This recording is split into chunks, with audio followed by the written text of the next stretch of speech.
Dan salah satu dari bentuk penjagaan keluarga kita dari jilatan api neraka ini adalah kehati-hatian mendatangkan rupiah demi rupiah ke dalam rumah kita. Bismillahirrahmanirrahim. Assalamualaikum warahmatullahi wabarakatuh. Alhamdulillahirabbil alamin. Nahmadullaha wa nasta'inuhu wa nastaghfiruh wa na'udzu billahi min shururi anfusina wa min sayyiati a'malina. May yahdihillahu fala mudilla lahu wa may yudlilhu fala hadiya lahu. Asyhadu an la ilaha illallah wahdahu la syarika lahu, lahul mulku wa lahul hamdu yuhyi wa yumiitu wa huwa ala kulli syai'in qadir. Shalli wa sallim ala nabiyyina Mustafa Muhammadin wa ala alihi wa ashabihi wa man tabi'ahum bi ihsan ila yaumiddin. Kaum muslimin yang dirahmati oleh Allah Subhanahu wa taala, kembali kita bersyukur atas kehadiran Allah Subhanahu wa taala. Pada hari ini Allah masih melimpahkan kepada kita kesehatan, keimanan, keistiqomahan dalam melaksanakan salah satu ibadah rutinitas kita sebagai hamba Allah Subhanahu wa taala. Salawat dan salam senantiasa tercurahkan kepada baginda Muhammad sallallahu alaihi wasallam. Begitu juga kepada sahabatnya, wa tabi'in, dan orang-orang senantiasa mengikutinya, dan kita semuanya yang hari ini setia mengikuti tindak dan tanduknya. Mudah-mudahan innaka ma'an man ahbabta, sesungguhnya kalian akan bersama kepada orang-orang yang kau cintai. Dan jika kita mengikrarkan cinta kita kepada Allah, kepada Rasulnya, insyaallah nanti Allah akan kumpulkan kita di surganya bersama orang-orang yang kita cintai.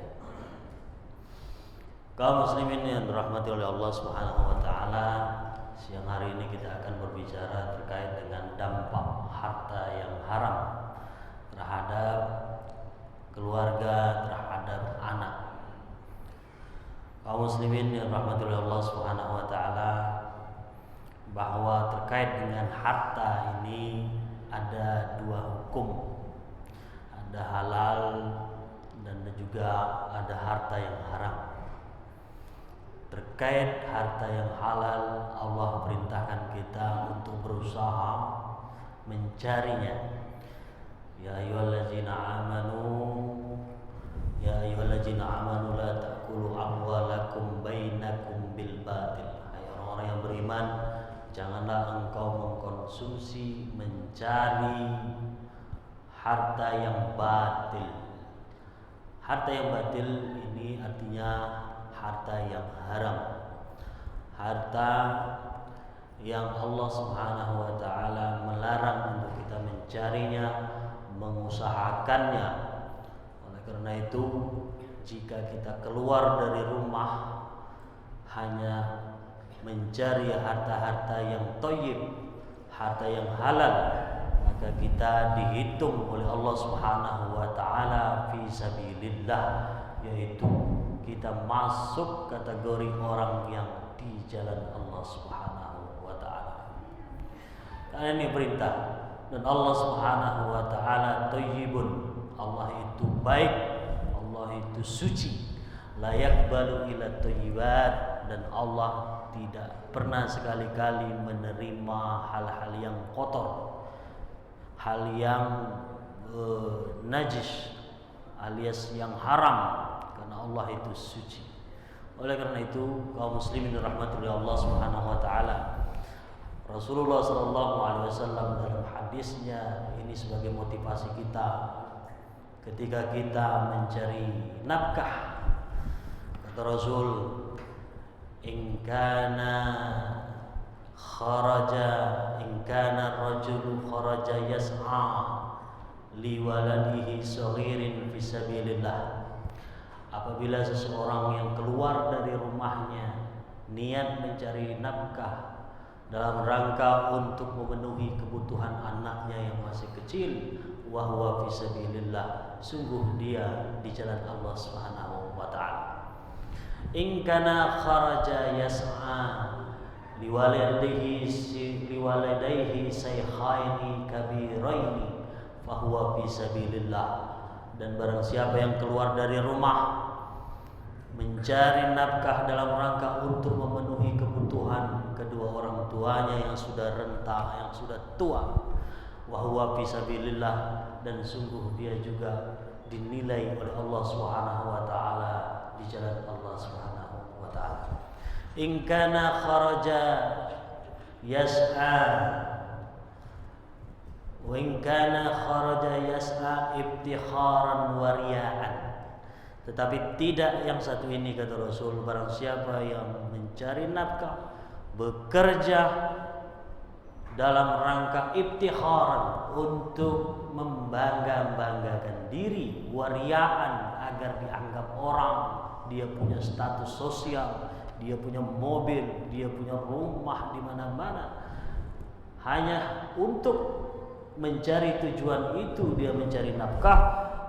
Kata Rasulullah sallallahu alaihi wasallam, wa huwa laisa fisabili walakinna fisabili syaitan. Sungguh dia bukan di jalanku, kata Rasul, kata Allah, sungguh dia berada di jalan syaitan. Oleh karena itu, agar keluar kita dari rumah membanting tulang, peras keringat di bawah terik mentari yang sangat panas, supaya setiap detik, setiap keringat, setiap tetes keringat yang keluar dari tubuh kita ini bernilai ibadah karena Allah Subhanahu wa taala, maka kita niatkan keluar kita dari rumah dalam rangka untuk mencari mardhatillah, mencari ridha Allah Subhanahu wa taala.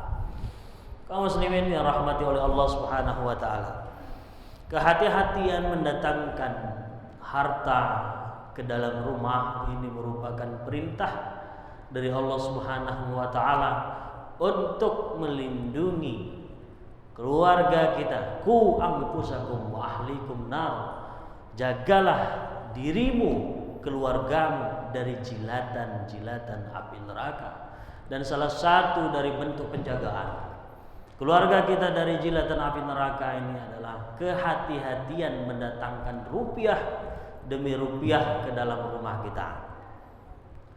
Rasulullah sallallahu alaihi wasallam mengatakan, ayyuma lahmin, tidaklah daging nabata min suhdin, yang tumbuh dari barang yang haram, pannaru aula bihi, maka neraka layak baginya.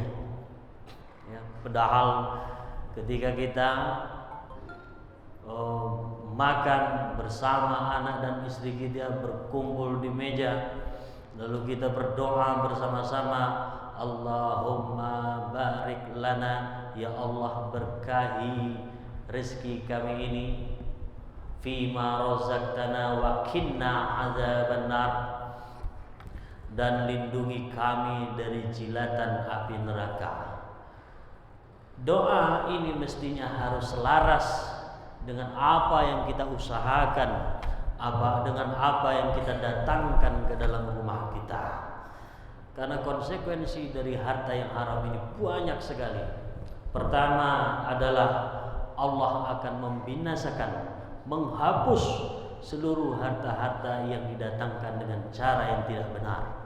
Allah katakan di dalam Al-Quran, yamhaqullahu riba, Allah akan hapus riba. Artinya apa? Harta-harta yang tidak benar Allah akan hapus, Allah akan sirnakan dengan caranya sendiri.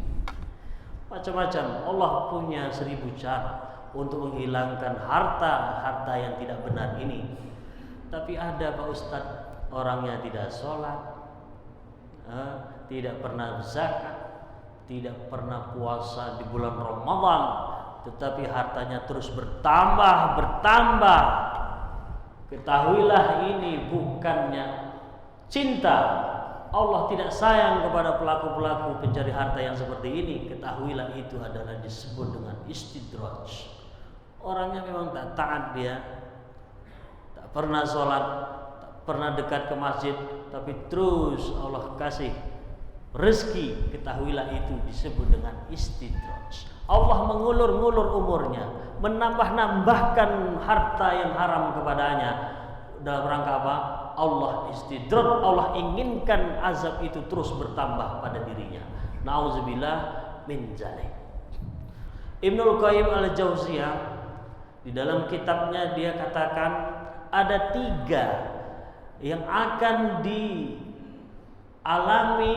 yang akan didapatkan oleh pelaku orang yang mencari harta yang haram ini. Ada 3 jenis azab, kata Ibnul Qayyim al-Jauziyah. Azab pertama adalah azab cara mencarinya. Cara mencarinya.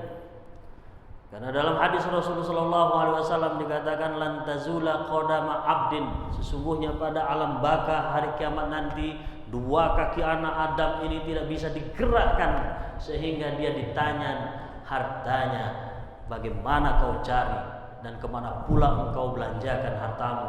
Terkait harta 2 pertanyaan. Maka kata Ibnu Qayyim al-Jauziyah, manusia ketika mencari harta dia akan terkena 3 jenis azab. Azab pertama adalah azab mencarinya.